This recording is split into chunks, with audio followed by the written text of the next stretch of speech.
Hello, Marty Reeder here with T. Marty and 𝐂𝐡𝐞𝐜 Real Estate. I'm here again to try to answer the question, when's the bubble going to burst? That question seems to be bubbling into the new year. But first, before we can do that, we really need to find out, are we in a housing bubble? There are several indicators that would point to the health of the real estate market. Things such as foreclosures and forbearance, homeowner equity, where's that at?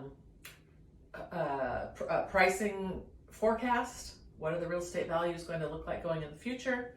And mortgage affordability. Today I'm going to talk about forbearance and foreclosures. And previously, when there was a bubble burst in late August, August of 2007, that led to the Great Recession, that had to do with major mortgage issues and fraud and what have you, and we're nowhere near there.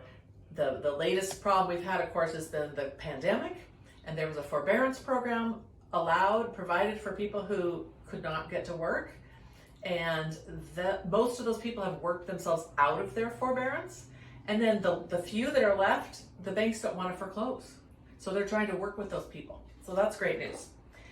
And then most homeowners have enough equity to sell. We talked about that a couple weeks ago.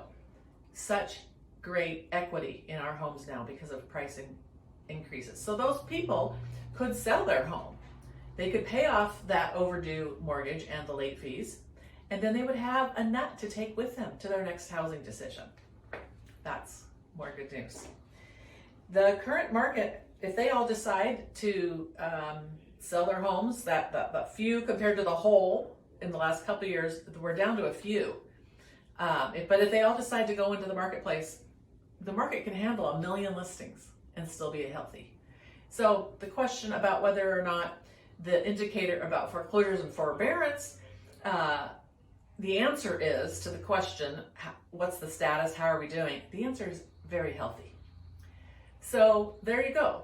That's a second indicator. I had one last week, another one this week, and more to come. So thanks for joining me as we attempt to answer, is the bubble going to burst?